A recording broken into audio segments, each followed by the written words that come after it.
World of Warcraft has hundreds of mounts for you to obtain and collect, with more being added on each patch. And as always, there's going to be people's more favourite thing, least favourite thing. So in this video, I wanted to run through the 10 more popular mounts within World of Warcraft. Now this list has been put together through a few different sources of data, for example forum discussions and polls, talking about people's favourite mounts or the mounts they wish they had.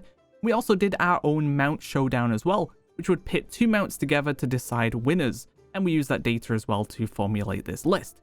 So with that being said, let's move on to the top 10. At number 10 is the Reigns of the Swift Spectral Tiger. And god, when you used to see people riding around on this mount back in like BC and Wrath, you'd see someone on a Swift Spectral Tiger, you'd be like, damn. That's about all you could say. You'd really want that mount. It was a mount you were extremely envious of, and back then in World of Warcraft there wasn't a ton of mounts to obtain either. So those special mounts really stood out as something truly special.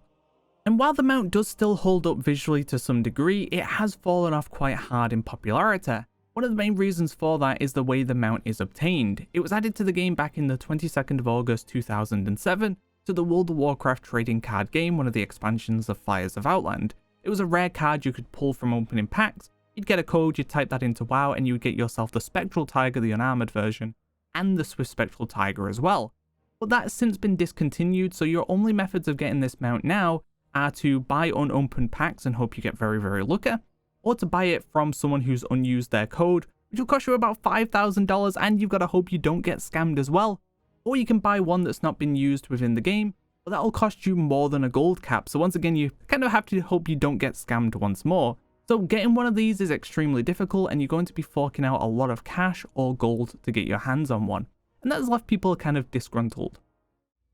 At number 9, we have another mount added in the Burning Crusade, and that is going to be the Reigns of the Ravenlord. I was actually kind of surprised to see how popular this mount still is with people, considering this model has been used for some other popular mounts, for example Void Talent. But people do seem to like the original version, and to be fair, it does still hold up quite well visually as well.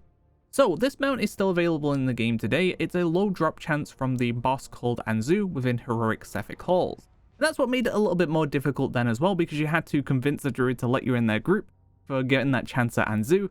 Although later down the line it was changed to no longer require a druid, and anyone could go in there and have a shot at getting themselves Anzu. But overall, Reigns of the Ravenlord is still a very popular mount, and one that people are still trying to get themselves today. At number 8, we have the Lucid Nightmare, which was added in the Legion patch 7.3 Shadows of Argus. And this was one of those secret mounts, but I think this is a really solid secret mount. I mean, first of all, the mount itself looks great. You know, it's a kind of darker coloured horned horse, and those horned horse mounts were able to fly recently, making it even better. Now, we are getting quite a few of these horned horse style mounts in the game, which does devalue it a little bit, but I think part of the mount's popularity is the way it's obtained.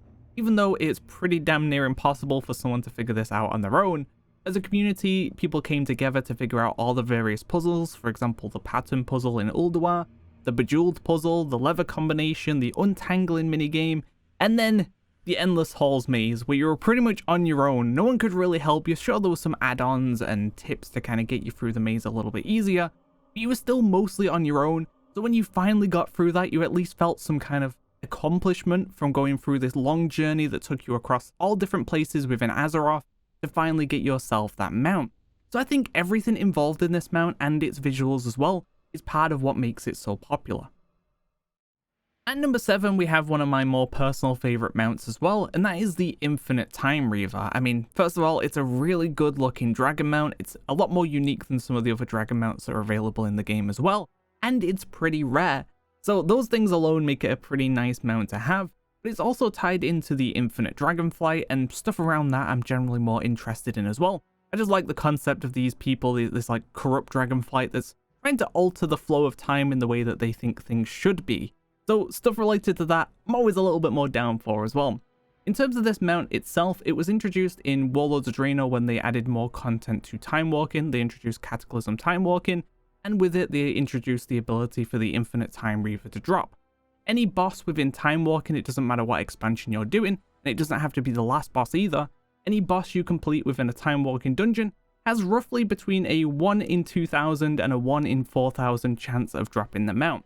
The exact number's still a little bit up in the air, but either way it is an extremely low drop chance mount, The nice thing about this though is while there is a time walking event active, which are quite often, you can pretty much infinitely farm yourself this mount by just queuing yourself up for dungeons over and over again, killing bosses and getting yourself a chance at the mount.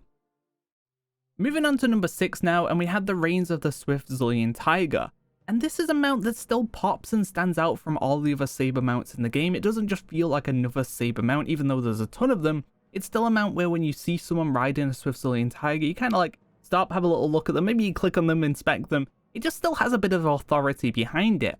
And this was a mount that was one of the first available to Horde for them to get their hands on a saber mount. So that gave it a lot more kind of attention and want as well, especially if you were a Horde character riding this. This was a low drop chance from the raid Zul'Gurub from High Priest Thakal, around a 1% drop chance, but it was removed from being a drop in the Cataclysm pre-patch, although later it was added to the Black Market Auction House as a potential listing, or available in the containers from the Black Market as well. So you are still able to pick this mount up for today, although expect to be paying quite a lot of gold if you do manage to get one on your server. You might get lucky, but who knows. At number 5 we have Midnight, and this isn't to be confused with the Fiery Warhorse available from the raid version of Karazhan. No, this is Midnight, the updated one, added in Legion in the Return to Karazhan dungeon.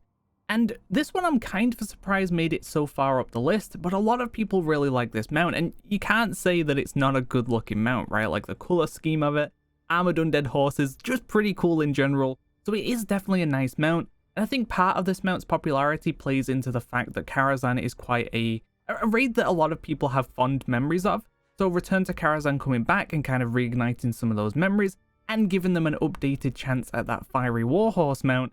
I just think those things combined made Midnight into a really popular mount that a lot of people are trying for. And it's somewhat rare as well because it's on about a 1% drop chance from the Return to Karazhan Mythic Dungeon, which means it does have a weekly lockout, giving you one chance at that mount per character per week. Coming in at number 4, we have the Time Lost Proto Drake, which, starting out, the Time Lost Proto Drake looks great. I think Proto Drakes in general were a good addition for mount collectors, but this one was unique in the way that we'd never seen a mount obtained like this in the game. It was a rare spawn of a rare spawn, so you were waiting hours and hours for this to spawn, but in its place, a much higher chance, was another rare called Viragosa, which would not give a mount. So you'd be flying around Storm Peaks, your Silver Dragon would go off, and you'd be like, is that it? No, it's Viragosa again, damn, and you'd go and do something else for a few hours. But when you finally found the Time Lost Proto Drake, it was an experience in itself. Your hands would be sweating, your heart would be racing like crazy. You'd be like, is someone going to tag it before me? You'd try and tag it without killing yourself because it's flying high in the sky. You'd finally get it down to the ground, you'd kill it, you'd loot yourself the mount, and you'd be like, finally, it's over. You'd be so overjoyed. And it was just an experience in itself, one that is very rare for mounts nowadays because it's kind of like, oh yay, another mount. Back then though, it was a whole experience in itself in getting the Time Lost Proto Drake, and I think for that reason is why it ends up so high in terms of popularity. At number 3, we have another Burning Crusade mount, which is going to be the Ashes of Allah, and this still holds up extremely well visually today. It's a good looking mount to fly around on, and the ribbons that come from the back of it are still mesmerizing as hell, so it's just a very cool mount. What made this mount interesting as well was it was the first drop chance flying mount you could obtain in the game, and it had the increased flight speed of 310%. It's not like today where the flight speed scales depending on your personal skill. No, you had to have a mount that was actually able to go faster, and Ashes of Allah was one of those few mounts that could do that. You tie all of that together with where this mount actually comes from, which is the Tempest Keep the Eye, the last boss Kel'Thas Sunstrider, which is obviously a boss with a lot of lore ties to the game, current, old, and like Warcraft as well, even though people were a little bit confused back then and thought it actually came from the first boss Allah because the mount looked the same as the boss. It wasn't actually the case. But either way though, Ashes of Allah is still a great looking mount that people that already own it can happily use because it still holds up extremely well, and is still sought after by those who don't own it. So, very popular mount in the game. At number 2, we have the Heavenly Onyx Cloud Serpent, which, to be fair, not much needs to be said about this. I mean, the Heavenly Cloud Serpents in general are absolutely fantastic looking mount, and the Heavenly Onyx standing out a bit because of the darker, cooler looking colours, and the rare drop chance that comes along with it as well. It's on about a 1 in 3,000 drop chance from the world boss Shower of Anger, so because it's a world boss, you're only going to get one attempt per character per week, a second attempt if you are armed with bonus rolls on your characters as well. Either way, very low attempts per week, and you can also pick it up on the Black Market Auction House, but typically it goes for gold cap, so 9.9 million gold. So you're going to struggle to get your hands on this, and if you do get yourself it while you're killing the Shower of Anger, you mount up on it, you're probably going to get some envious hate whispers from people who have thousands of attempts at trying to get themselves this mount as well.